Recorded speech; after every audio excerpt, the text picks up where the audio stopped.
palabra para encontrar en ella el mensaje que nuestro corazón necesita, porque nuestra mayor necesidad eres tú, y que tu palabra pueda iluminar hoy nuestra vida, pueda sacarnos de la oscuridad, pueda advertirnos del error, y que hoy podamos descubrir las estrategias del maligno, mas al descubrir sus estrategias podamos encontrar refugio en ti, y que tus promesas y tu palabra nos ayude para poder evitar el mal y para poder caminar contigo. Danos tu bendición en el nombre de Jesús. Amén. Muy bien, nuestro tema de hoy es el mal. ¿Cómo comenzó y cómo terminará? ¿Cuál fue su comienzo y cómo será su final? Hoy vamos a aquí responder algunas preguntas que todos los seres humanos ya nos hicimos en la vida. Primera pregunta: ¿dónde está Dios cuando la gente sufre? Estos últimos meses estamos viviendo una pandemia global. La gente sufre. Hay gente que hoy ha perdido seres queridos, ni siquiera pudieron estar allí para darles el último abrazo, ni darles una buena despedida. Y esto perjudicó muchas áreas de la vida. Y aparte de eso, miles de personas mueren cada día. En este momento, mientras estás viendo este programa, hay gente sufriendo. Hay gente que está sufriendo accidentes, gente que está perdiendo un ser querido, gente que está diagnosticado allí con una enfermedad incurable, personas que están con el sabor amargo del luto, de la depresión, del dolor, de un dolor físico o el sufrimiento emocional. Sufrimiento. ¿Dónde está Dios? O mejor, ¿cómo comenzó todo esto? Esto fue el plan de Dios. Y nuestras preguntas necesitan de respuestas. Te digo una cosa, qué difícil es explicar el sufrimiento. El tema de hoy tiene relación con el próximo tema. Y hoy vamos a descubrir el origen de este mal. Y en el próximo capítulo hablaremos específicamente sobre el sufrimiento. Y allí viene la pregunta, ¿cómo comenzó todo esto si la Biblia dice que al comienzo todo fue perfecto? Cada vez que queremos encontrar respuestas, nosotros tenemos que ir a la Biblia. Porque la Biblia tiene respuestas y ella nos dice cómo se originó el mal y por qué hay tanto sufrimiento. Por ejemplo, en la primera página de la Biblia encuentro un mundo perfecto, en la última página de la Biblia un mundo restaurado. En Génesis se encuentra el origen del mal y en Apocalipsis el mal terminado. O sea, la Biblia me presenta el paréntesis que se abrió cuando entró el pecado, el origen del dolor, pero también me presenta el origen del mal. ¿Por qué todo esto que estamos viviendo? Para eso nosotros tenemos que decir que la aparición del pecado, del mal en el universo, es un misterio. Pero hay cosas que nos han sido reveladas en la palabra de Dios. Y eso es lo que queremos descubrir. Por ejemplo, el mal no comenzó aquí en la tierra. El mal comenzó en el cielo. Y comenzó en un ángel creado perfecto. ¿Quién es ese ángel? Pero antes de ver quién es ese ángel, necesitamos ver quiénes son los ángeles. Nosotros ya en una temporada aquí de Biblia Fácil tenemos un tema específico de quiénes son los ángeles. No voy a repetir eso, pero voy a resumir algunas características principales de los ángeles. Por ejemplo, un ángel es un ser un poco más elevado que los seres humanos. No son iguales, tienen muchas diferencias, es un ser más elevado. El libro de Salmos capítulo 8, versículo 4 y 5, cuando habla acerca del ser humano y de los ángeles, dice, los hiciste un poco menor que los ángeles. O sea, los ángeles tienen son más elevados en diversas características, incluso como seres, más elevados que los seres humanos. Número 2. Ellos fueron creados para gozar de una íntima relación con Dios, así como el ser humano.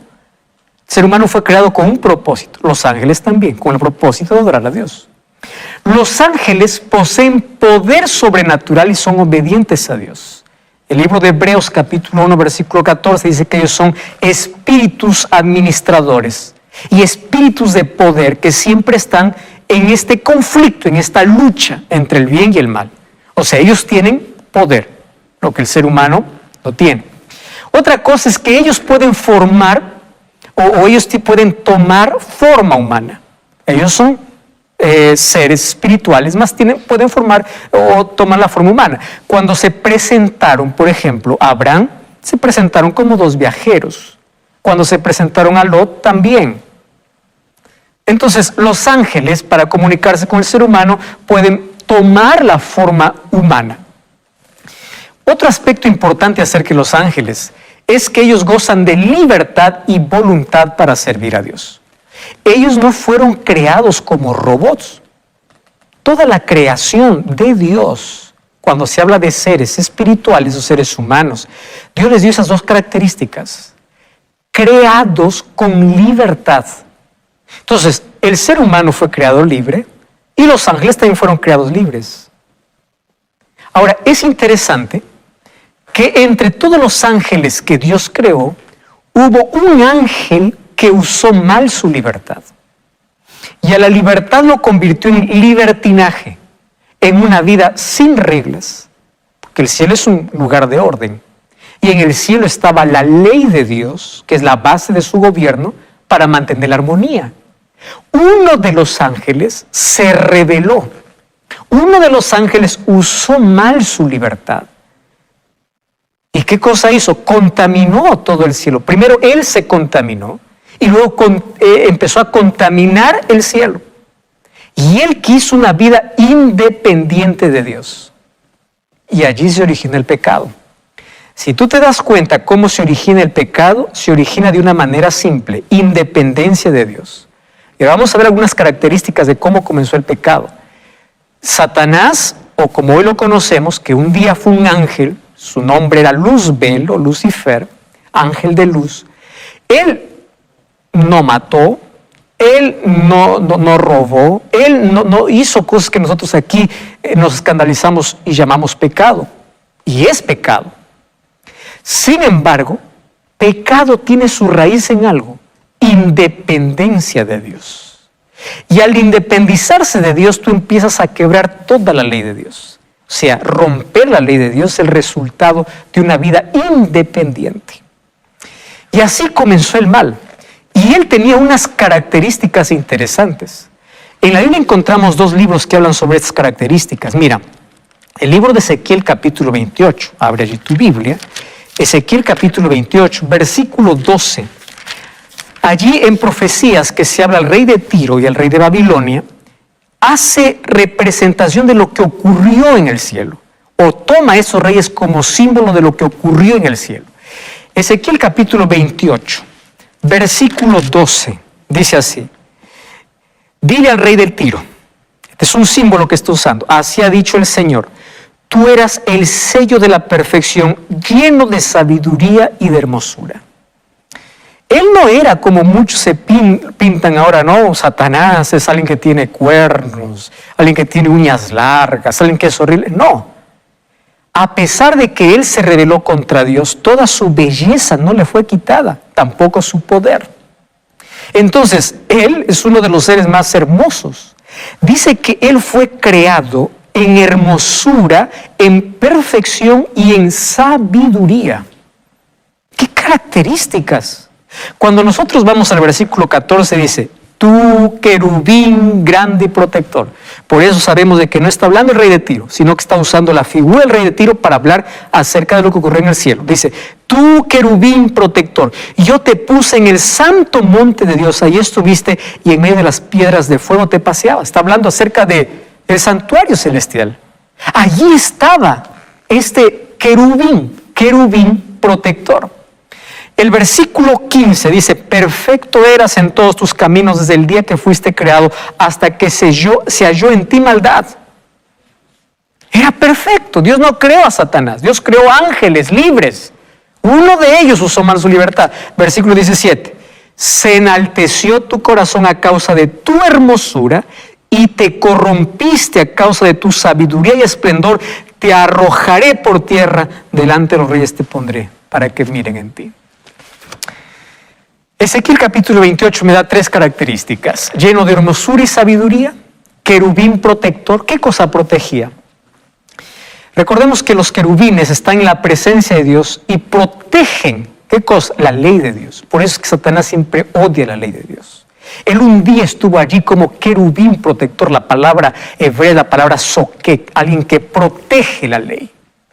Ahora, la tercera característica es que él fue creado perfecto. Perfecto. Cuando vamos al libro de Isaías, capítulo 14, versículo 2, encontramos la razón por la cual el pecado entró en su corazón. Dice allí: ¿cómo caíste del cielo, oh lucero, hijo de la mañana? Ese era el nombre de Luzbel. Lucero, hijo de la mañana. Eso significaba su nombre. Lucero, hijo de la mañana. Cortado fuiste por tierra, tú que decías en tu corazón: subiré al cielo junto a las estrellas de Dios, levantaré mi trono, subiré a las alturas y seré semejante al Altísimo. Ese fue el problema. ¿Cuál fue su problema? Orgullo, envidia, egoísmo. Eso corrompieron su carácter. Y estas cosas él intenta colocarle en el corazón del ser humano. ¿Por qué el ser humano se pierde? Orgullo, envidia, egoísmo.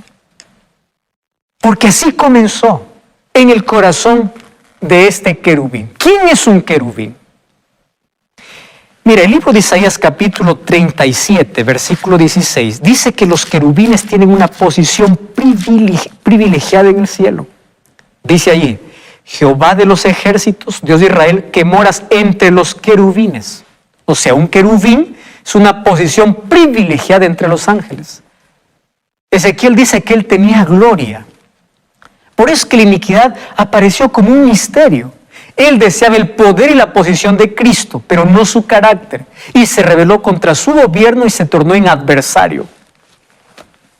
Y allí comenzó la primera pandemia en el universo, la pandemia de descontento, porque él empezó a sembrar ese espíritu en todos los ángeles. Y la tercera parte de ángeles fue contaminado por esta pandemia de pecado. Entonces Dios tuvo que hacer algo para que no pueda continuar contaminando esta plaga, esta enfermedad. ¿Qué cosa hizo Dios? Tuvo que cortar, tuvo que eliminar, tuvo que sacar del cielo a él y a todos los que ya estaban infectados. Y así comenzó, como un misterio. ¿Cómo apareció eso en el corazón de este querubín? No lo sabemos. Entonces Apocalipsis 12 nos revela qué sucedió. Versículo 7 dice así: hubo una batalla en el cielo, Miguel y sus ángeles luchaban contra el dragón, luchaba el dragón y sus ángeles, pero no prevalecieron, ni se halló lugar para ellos en el cielo, y fue lanzado, echado fuera el dragón, la serpiente antigua que se llama Diablo y Satanás, el cual engaña, porque esa es su especialidad. Si él pudo engañar a los ángeles, imagínate al ser humano cómo lo engaña. Engaña al mundo entero, fue arrojado a la tierra y sus ángeles fueron arrojados con él. Después de una batalla, esa batalla no fue una batalla nuclear, no fue una batalla de armas de fuego, fue una batalla verbal. Y finalmente tuvo que ser arrojado por el poder de la palabra de Dios. Ya no se halló para ellos lugar. Ahora, para que él pueda ser arrojado, él tuvo que tener varias oportunidades para que él se arrepienta, pero él no se arrepintió. Y allí viene la pregunta: ¿por qué Dios mejor no lo destruyó? Usted se ha hecho esa pregunta. Y hemos respondido eso aquí varias veces, ¿verdad? Pero voy a responder más una vez más. ¿Por qué Dios no destruyó a Satanás? Porque Dios estaba frente a millares de seres inteligentes. Imagínate la cantidad de ángeles que aún no fueron contaminados. Si Dios hubiese destruido a Satanás, hubiese quedado para siempre en el cielo la siguiente incógnita: ¿acaso él tendría razón? ¿Por qué Dios lo silenció? Quizás tenía razón, porque él difamó el carácter de Dios. Y el carácter de Dios no puede ser distorsionado ni difamado. Por eso Dios permitió que en el tiempo Satanás revele su verdadero carácter. Y para que sea reivindicado el carácter de Dios, dejó que el mal prospere. Para que el universo pueda ver que Dios es justo. Pero el universo también estaba en la expectativa de cómo Dios iba a tratar el pecado. Y esto rompió la armonía en el universo. Ahora fíjate lo que sucede. Cuando fue arrojado, Dios había creado aquí a la primera pareja, Adán y Eva, hechos a su imagen y semejanza. Dios los advirtió. Los ángeles de parte de Dios le advirtieron a Adán y Eva. Ellos eran conscientes, ellos sabían, por eso el pecado fue una elección aquí en la tierra. Ellos conocían lo que había sucedido. Por eso en Génesis capítulo 2, versículo 17, Dios les advierte y dice, por favor, hay una sola manera de que ustedes puedan ser engañados por él. No se acerquen a ese árbol. No se acerquen. Hay un árbol del conocimiento del bien y del mal. Y ahí viene la pregunta, ¿y por qué Dios colocó esa prueba? ¿Acaso Dios no pudo haber evitado la prueba? Por una razón. Para probar su libertad. ¿Cómo tú pruebas que eres libre si no tienes dos opciones? Yo no te puedo decir, tú eres libre para elegir entre rojo y rojo. No hay manera. Pero si yo te digo, tú eres libre para elegir entre rojo y blanco, ahora tú eliges. ¿Me entiendes? Entonces Dios colocó una pequeña prueba de lealtad, de fidelidad. Si ellos pasaban esa prueba, ellos serían unidos a la familia celestial. Y la pequeña prueba era, no se acerquen a ese árbol, porque allí es el único lugar donde Satanás puede tentarte. Hoy Dios te dice a ti, no te acerques al lugar donde tú sabes que caes. Cuando tú entras en el terreno del diablo, el diablo conoce su terreno y él te va a vencer. Pero ahí viene la desobediencia. Primero desobedecieron la voz de Dios. Se acercaron donde no debían. Y allí, ¿quién apareció? No apareció el diablo. Porque el diablo es cobarde desde un comienzo. Nunca da la cara.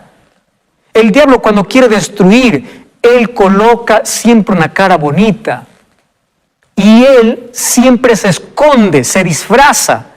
Tomó el animal más lindo de la creación. No, la serpiente no es como hoy vemos. Hoy la serpiente así porque fue maldecida por Dios. Ahora se arrastra, antes volaba. Hoy come polvo. Antes volaba. Era el animal perfecto. Y una serpiente comienza a hablar y le dice, mira, yo siendo animal hablo. Imagínate tú, siendo una persona inteligente que hablas, te vas a convertir en Dios. Fíjate lo que sucede. La misma filosofía por la cual Satanás fue arrojado del cielo, fue la misma filosofía que aceptó a Adán y Eva y fue arrojado del jardín del Edén. ¿Entiendes? Ser como dioses. Vivir independiente de Dios, porque eso es pecado. Sepárate de Dios. Y el ser humano separado de Dios puede hacer las peores cosas. Tú no sabes hasta dónde es capaz de llegar el ser humano lejos de Dios. Eso es lo que hace. Ahora, Satanás se disfrazó. Y cuando vamos a Génesis capítulo 3, tú puedes leer allí, por favor, versículo 1 hasta el versículo 6. Allí dice, la serpiente era astuta. Apareció y le dice, con que Dios ha dicho. Toma parte de la palabra de Dios y lo mezcla con mentira. Esa es la especialidad de Satanás. Para que tú le creas su mentira, tiene que mezclar con un poco de verdad. O la verdad lo mezcla con un poco de mentira. Y allí comienza ese diálogo. Él se disfrazó. Él encantó a Eva. Y allí puso la propuesta. Tú puedes ser como Dios. ¿Y qué cosa es lo que hizo Satanás? Aquí viene algo interesante. Satanás usa los sentidos para atrapar tu atención. Eva vio el fruto, escuchó la voz de Satanás, tomó manos y comió. Los 5 sentidos. ¿Entiendes? Nuevamente, vio el fruto, escuchó a la serpiente, tomó el sentido del tacto, tomó el fruto y comió, sentido del gusto. Es lo que hace Satanás hoy. Deteriorar tus sentidos, atrapar tus sentidos, Por eso Satanás está interesado en que lo que tú ves sea su filosofía, porque lo que tú ves, ¿a dónde va? A tu comportamiento. Eso va a definir tu comportamiento, eso se almacena en tu cerebro. Lo que tú escuchas, qué música escuchas, qué películas ves, qué cosas tocas, qué cosas gustas. Y Eva colocó su apetito por encima de la palabra de Dios. Hoy hay gente que coloca sus sentimientos por encima de la palabra de Dios, sus gustos por encima de la palabra de Dios. A mí me gusta y punto. Ten cuidado, esa es la estrategia del diablo. Satanás eso es lo que siempre hace. Ahora, mira lo que hizo en el jardín del Edén. Es lo que hoy hace Satanás. Y aquí yo coloqué por lo menos unas 7 cosas que hace el diablo para atrapar la mente de las personas, así como lo hizo en el jardín del Edén. Y para que esto sea más didáctico y comprensible, estas 7 cosas aparecen o terminan con la palabra on. Por ejemplo, la primera es seducción. El diablo no se presenta como es, se parece lindo, atractivo. Por eso es que el pecado aparece como dulce, pero al final es amargo. ¿Entiendes? Seduce, el diablo es seductor. Número 2, el diablo hace ilusión, te hace parecer bueno lo que es malo. Te coloca el anzuelo, la carnada, pero no ves el anzuelo. Y tú vas tras la carnada y caes en el anzuelo. El diablo lo que hace es verte la vida como una ilusión. Y vas tras la fiesta, tras las luces, tras la droga, tras las alucinaciones. Ilusión. Número 3, inducción. El diablo te induce. Te dice, haz, porque todos lo hacen. Y Satanás tiene una estrategia, ¿verdad? Ahí dice, solo una vez, solo un poquito.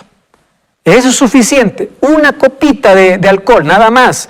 Un cigarrillo es suficiente. Un poquito de droga. Esa estrategia de Satanás. Un poquito y una vez. El diablo induce, incluso te amenaza. Tú ya viste personas que dicen, si tú no haces eso, ya no eres más nuestro amigo. El diablo usa esas personas para amenazarte. A ver, compruébame si eres hombre. Haz esto. El diablo te amenaza.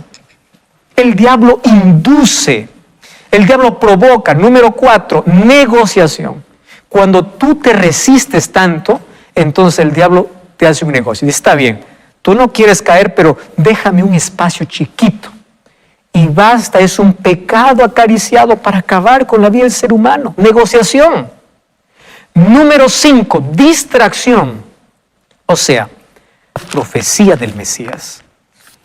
Y allí cuando Dios llama a un juicio, dice así, pondré enemistad entre ti y la mujer, entre tu simiente y la simiente suya. Esta te herirá en la cabeza y tú le herirás en el calcañar. Dios está prometiendo que de la simiente de la mujer vendría alguien que pisaría la cabeza a Satanás. Ese descendiente sería Jesús.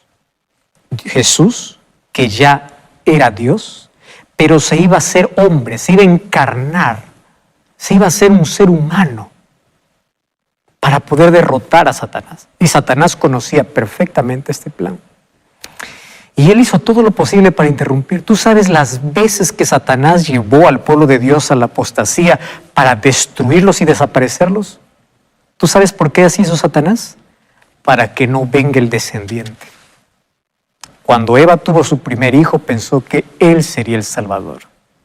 Durante 2000 o 4000 años se esperó que llegue el Mesías. Y Satanás siempre queriendo interrumpir los planes de Dios. Cuando Jesús nació, la furia del diablo se vio reflejada en Herodes, cuando mandó matar a miles de niños, porque quería matar ¿a quién? A Jesús. ¿Recuerdas allá en el desierto? Satanás lo tentó, porque quería hacerle a Jesús desistir de su plan. ¿Recuerdas cuando Jesús murió? Satanás aplaudió, celebró, dijo finalmente, murió. Por eso que cuando Jesús murió, lo que hizo Satanás es colocar en la mente de las personas que se coloque una enorme piedra y guardias para que no resucite, porque sabía que si Jesús resucita, él estaba perdido para siempre. Por eso es que la cruz fue la mayor victoria del cielo y la mayor y eterna derrota de Satanás. Tú sabes que cuando Jesús estaba ahí en el Getsemaní, antes de ir a la cruz, y allá mismo en el desierto de la tentación, Satanás le decía a Jesús, no mueras por el ser humano, no vale la pena. El ser humano te va a rechazar. El ser humano me pertenece. A Jesús, sabiendo aún que la mayoría lo rechazaría, Él murió. Y de esa manera nos rescató. Viene la pregunta, ¿qué hace ahora Satanás? ¿Qué cosa es lo que hoy está haciendo? Entonces, hoy vamos a ver un texto bíblico en Apocalipsis capítulo 12, versículo 12. Dice así, por lo cual alegraos cielos y los que moráis en ellos. Ay de los moradores de la tierra y del mar, porque el diablo ha descendido a vosotros con gran ira, sabiendo que tiene poco tiempo. Qué terrible, ¿verdad? Mientras más avanza el tiempo, el diablo más coloca su ira. ¿Y su ira contra quién? Especialmente contra aquel que quiere ser fiel a Dios. Y el ser humano quiere destruir completamente el mundo. El ser humano quiere destruir o Satanás quiere destruir al ser humano. Lo quiere destruir. Pero antes de destruirlo, lo toma primero como juguete. ¿Tú has visto cuando un gato juega con un ratón antes de comerlo? Así hace Satanás con el ser humano. Y hoy vamos a descubrir en la Biblia cómo él tiene algunas estrategias. Primero, ¿cómo lo destruye? Llenando su corazón de mentira, de engaño. Juan 8:44 dice que él es el padre de la mentira.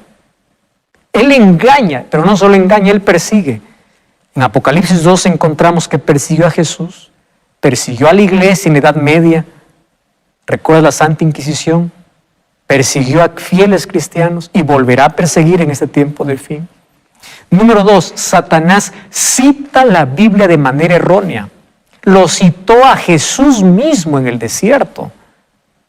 Porque escrito está, le dijo Satanás. Pero lo citó erróneamente. Y hoy Satanás incluso está detrás de púlpitos de grandes iglesias, haciendo que sus líderes puedan citar la Biblia de manera errónea. Por eso ya vimos en el programa anterior, sé cuidadoso al leer la palabra de Dios. Anda a comprobar si realmente eso dice la palabra de Dios. No te contentes con un sermón que escuchas. Comprueba, lee. Aquí nosotros te presentamos cientos de textos para que tú compruebes que lo que dice la palabra de Dios. Otra cosa, Satanás acusa falsamente. Y a mí me preocupa que aquellos que siempre están criticando y acusando a sus hermanos, detrás de ellos está Satanás. Porque él es el acusador por excelencia. Apocalipsis 12:10 dice, ya no está aquí, fue lanzado fuera el que acusaba. No te pongas de parte de Satanás. Si tienes que corregir, anda, habla solas, con amor, ora con él, en privado, no en público. Porque si no te conviertes en un instrumento de Satanás. ¿Cómo Satanás acusa? Usando seres humanos. Ten cuidado con eso. Otra cosa, lo que hace Satanás, coloca trampas para que el ser humano caiga sin darse cuenta. Hace guerra contra el pueblo de Dios. Y una de las cosas que me sorprende es que Satanás no hace guerra con todo el mundo. 12:17 de Apocalipsis dice así, el dragón se llenó de ira contra la mujer. Mujer representa la iglesia. Pero se fue a hacer guerra contra el resto de la descendencia. ¿Quiénes son? Los que guardan los mandamientos de Dios y tienen el testimonio de Jesús. Cuando alguien se levanta y dice, te odio porque hablas de la ley de Dios, que el sábado, que ley no existe, que la ley ya fue. Cuando yo le digo entonces ahora hay que matar, hay que robar. No, pero si eso es la ley. Y cuando alguien habla en contra de la ley de Dios, está siendo instrumento del diablo. ¿Por qué está siendo instrumento del diablo? Porque dice que el diablo odia a los que guardan los mandamientos de Dios. ¿Entiendes? Otra cosa lo que hace el diablo incita a la traición. Él se colocó en el corazón de Judas para poder traicionar. Él está detrás de cualquier traición. Otra cosa, él hace milagros. No creas que todo milagro que ves viene de Dios. Cuando Moisés se presentó a Faraón, los magos de Faraón también hicieron milagros. Y eso no significa que los milagros eran de Dios. Entonces, si alguien viene con una extraña predicación haciendo milagros, no creas en el milagro. Ten mucho cuidado. El libro de 2 de Corintios, capítulo 11, versículo 13 hasta el versículo 15, dice: no os sorprendáis que el diablo se disfraza hasta como un ángel de luz. Entonces, él hace milagros y todos sus demonios personifican. Por eso es que hay personas que dicen: yo vi a fulano de tal que murió, yo conversé con mi abuelo que murió hace 10 años. Todos sus demonios están presentes en todas las sesiones espiritistas. El diablo hace todo para que tú puedas creer en algo que la Biblia no dice. Yo vi que un yeso lloró. ¿Quién está detrás? Un demonio. Yo vi que aquí sucedió un milagro. Pero eso no dice lo que dice la Biblia, pero sucedió el milagro, yo creo en el milagro. Cree en la palabra de Dios, aunque lluevan milagros, que tu fe no esté en un milagro, esté en la palabra. Satanás hace milagros para poder engañar. ¿Qué más hace? Provoca enfermedades, calamidades, tragedias, con una sola razón: que el ser humano culpe a Dios. ¿Tú recuerdas la historia de Job? Él colocó la llaga para buscar que Job se separe de Dios, pero él se mantuvo íntegro hasta el final. Tragedias, pandemias, dolor, sufrimiento, es provocado por Satanás para que tú des la espalda a Dios. Por eso cuando tú dices: yo no creo en Dios porque todo me va mal, Satanás aplaude y dice: logré hacerle pensar de que Dios es el culpable, de que Dios no le ama. 1 Pedro 5:8 dice: sed sobrios y velad, porque vuestro adversario el diablo, como león rugiente, anda buscando a quien devorar. Por eso hay un solo refugio, el solo refugio es Cristo. Mira, para que el diablo te devore, primero tiene que alejarte de Cristo. Satanás no puede devorar a nadie que está cerca de Jesús. Entonces él va a usar toda su estrategia para alejarte de Jesús. Si te aleja de Jesús, te conviertes en un juguete del diablo. Por eso nuestro único refugio es Dios. No te separes de Dios. Otra cosa es que Satanás, para devorarte, él sabe cómo atacarte. Él sabe cuál es tu debilidad. Por eso, mira, tú conoces cuál es el terreno donde siempre caes. Cuando hay personas que dicen: pastor, ¿qué hago? Yo siempre caigo en lo mismo. Le digo: sal de ese terreno. Por eso Jesús dice: si tu ojo es capaz de hacerte caer, sácalo. No estoy diciendo que tú saques tu ojo. Corta aquello que te lleva a eso. No te metas en el terreno de Satanás. No te separes de Jesús, porque allí te va a devorar. Santiago 4:7 dice: someteos a Dios, resistid al diablo y él huirá de vosotros.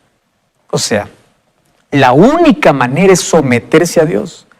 Antes de todas estas cosas somos más que vencedores por aquel que nos amó, dice Romanos 8:37. ¿Quieres siempre vencer? Sométete a Dios. Somete tu voluntad a Dios.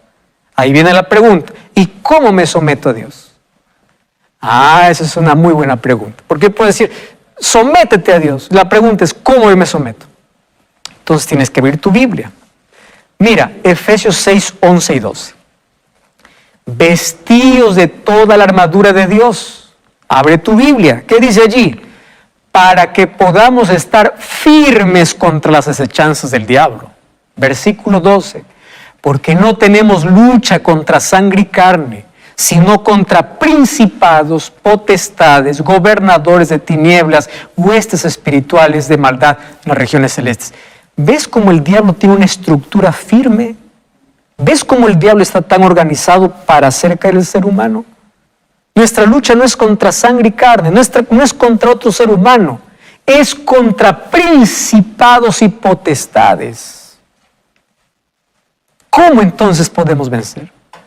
Muy bien, Efesios capítulo 6, tienes que continuar leyendo. Versículo 13, allí mira, abre tu Biblia, Efesios capítulo 6, versículo 13.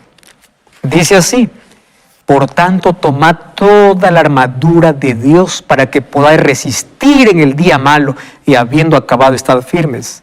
Ceñidos vuestros lomos con la verdad, vestidos con la coraza de justicia, calzados los pies con el evangelio, tomad el escudo de la fe para que podáis apagar los dardos del enemigo, tomad el yelmo de la salvación, la espada del Espíritu, que es la palabra de Dios, orando en todo tiempo, con súplica.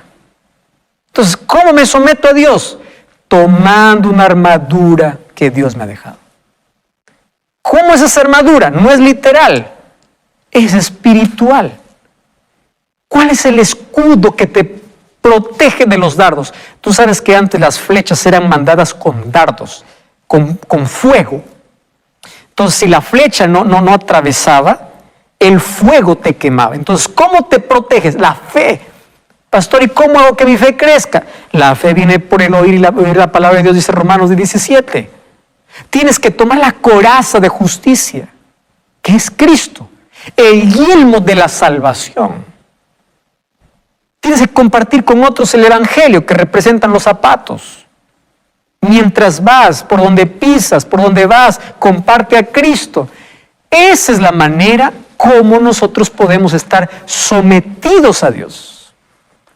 Y es interesante ahí el texto que dice que debemos tomar la espada del Espíritu, que es la palabra de Dios. Tú no puedes vencer al diablo con conocimiento, con filosofía, con tu estudio, con tus títulos. No, con la palabra de Dios. Pero también dice orando en todo tiempo. Tú sabes que ante la oración ferviente, el ejército de Satanás tiembla. ¿Quieres hacer temblar a Satanás? Ponte de rodillas todos los días delante de Dios. Dice que Satanás aumenta sus mentiras porque sabe que le falta poco tiempo. Y yo quiero hablarte hoy con todo mi corazón. Mira cómo hace Satanás hoy. Satanás hace creer al ser humano que tiene mucho tiempo. Hace algunos años escuché una historia de alguien que soñó que Satanás hizo una comitiva allí con todos sus demonios. Y allí decía, ¿cómo puedo hacer para que el ser humano esté perdido para siempre? Uno dice, mira, la mejor manera que el ser humano se pierda es colocando la incredulidad y el ateísmo. Vamos a decirle que Dios no existe. Y él dice, mira, hay tantas evidencias que Dios existe. Pero bueno, por ahí algunos van a creer. Otro dice, mira, lo importante no es que crean o no crean en Dios. Vamos a decirle que vivan la vida como quieran, que disfruten, que la vida es una sola. Le dice, eso puede dar mejor resultado. Pero ya aparece un tercero y dice, yo tengo la mejor estrategia. Y la mejor estrategia es que vamos a decir al mundo, cree en Dios. Puedes ir a la iglesia, puedes desarrollar un curso bíblico, puedes hacer todo lo que quieras. Pero cuando va a tomar su decisión por Jesús, 3 palabras le vamos a decir. ¿Cuáles son las 3 palabras? No te apures. Y hay tanta gente postergando su decisión por Jesús. No te apures. Tú ya conoces. No te apures, te dice el diablo. Mira cómo vive el otro cristiano. No te apures, tranquilo, hay calma. ¿Y por qué el diablo dice no te apures? Porque hay 3 momentos en los cuales el ser humano se puede perder. ¿Sabes cuál es el primer momento? Cuando el pecado te vuelve insensible. ¿Qué significa insensible? Tú ya no tienes conciencia de pecado. Eso se llama pecado contra el Espíritu Santo. Si algunos días recibí un mensaje a mis redes sociales de una persona desesperada, diciéndome así, pastor, yo estoy perdido. Usted no sabe las cosas que cometí. He cometido aborto. Yo ya me he cortado varias veces el brazo. Quise matarme. Hice daño a las personas. Yo estoy perdido. Yo creo que Dios no me puede perdonar. Usted no sabe las cosas terribles que hice en mi vida. Y la respuesta fue simple. Mira, si aún tienes conciencia de pecado, tienes perdón. ¿Cuándo no hay perdón? Cuando no hay conciencia de pecado. Porque si tú no reconoces tu condición, no hay arrepentimiento. Si no hay arrepentimiento, no hay perdón. Y si no hay perdón, no hay salvación. Mientras tú reconozcas que eres pecador, que eres miserable, mientras tú tengas arrepentimiento, hay perdón. ¿Y cuál es el segundo momento? Cristo un día va a salir del santuario. Y cuando Cristo salga no habrá salvación para nadie. ¿De qué vale los brazos de Jesús abiertos cuando tu corazón está cerrado? ¿De qué sirve? Y uno no sabe cuándo Cristo va a salir del santuario. ¿Y cuál es el tercer momento? La muerte. Los seres humanos somos frágiles. No sabemos cuándo es nuestro último día. Si tú supieras que hoy es tu último día, tu última selfie, tu último postaje en Instagram, si tú supieras que hoy es tu último día, ¿cómo vivirías? Pero Satanás te hace creer que hay tanto tiempo que tú puedes postergar y postergar y postergar y vivir como quieras. Está bien que creas en Dios, pero no te entregues a Dios. Esa es la mayor arma que usa Satanás. Porque sabe que el ser humano es como la neblina, es frágil, se quiebra. Una pandemia vino para enseñarnos que el ser humano puede dejar de existir de un día para otro, de un momento para otro. Que la riqueza no es la solución para el problema humano. Entonces Satanás está buscando que los seres humanos posterguen su decisión, pero un día será destruido. Malaquías 4:1 dice: he aquí viene el día ardiente como un horno, y todos los soberbios y los que hacen maldad serán estopa. Aquel día los abrazará, no les dejará ni raíz ni rama. El fuego fue preparado para el diablo y sus ángeles. Por favor, no unas tu destino con él. No escuches sus mentiras. Un día él fue creado perfecto, pero él eligió ser adversario. Mira, nosotros hoy también tenemos la misma posibilidad. El libro de Deuteronomio capítulo 30, a mí me impresiona mucho lo que Dios dice para el ser humano. Deuteronomio capítulo 30, versículo 19 y versículo 20 dice: a los cielos y a la tierra llamo por testigo que hoy pongo delante de ti dos caminos, la vida y la muerte, la bendición y la maldición.